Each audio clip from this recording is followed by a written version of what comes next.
Genesis 1:28.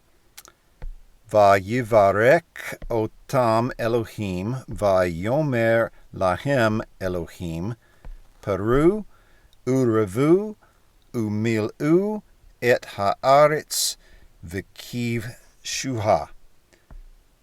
Uredu bidgat hayam, uve'of hashemayim, uvekol chaya haromeset al haaretz.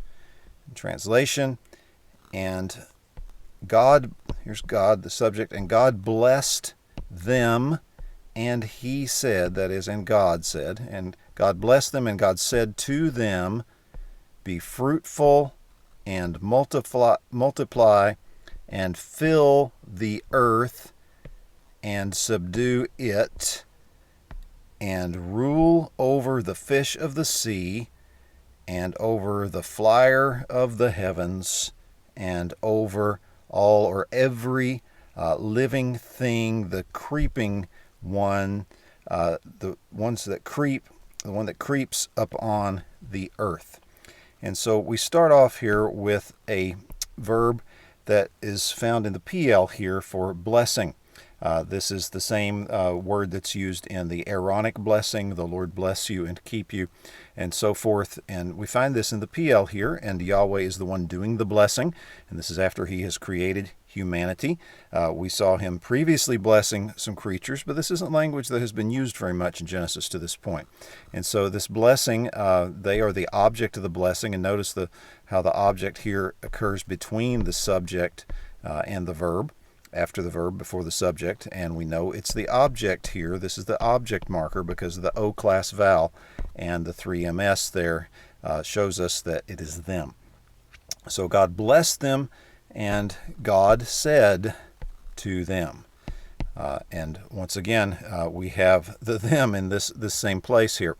And he said to them, God is the subject of the one saying to them. And then we have the reported speech of God in the following. And each one of these, we had a call vayikto here from Amar, to say, our common verb, and oft-repeated verb in the creation account. And now we're going to have a series of call imperative masculine plural conjugations. And that's what we're going to have throughout as far as the verbs go, except for a participle we'll come to in just a moment. So we have this masculine plural command, be fruitful and multiply and fill. And notice here from Rabbah, notice it's a weak verb that hey drops off here. Then we have the mil'u, to fill. And sometimes people have taken this in history to mean to replenish, and they think it means to fill back up something here, but it simply means to fill, to put things in an empty place.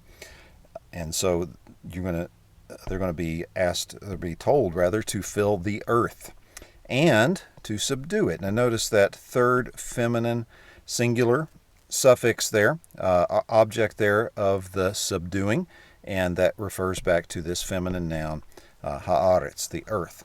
And rule, and another weak verb there where the hey drops off, and rule. And when rule verbs occur with the bait preposition, it has the force of ruling over. So you don't say rule in or rule with or rule at, but it's the idea of ruling in respect to, ruling over the fish of the sea, and over the bird or the flying thing of the heavens, and over all or every, we should put here and refer this to the living thing that creeps. Now here we have a participle. Participle is a verbal adjective, so it's a verb that acts like an adjective, and that adjective can act like a noun, can act like a substantive. So it can do that at times, but here we could probably take it as an adjective that applies here to the living, the creeping living thing, or the living thing that creeps, describing this living thing over or upon the earth.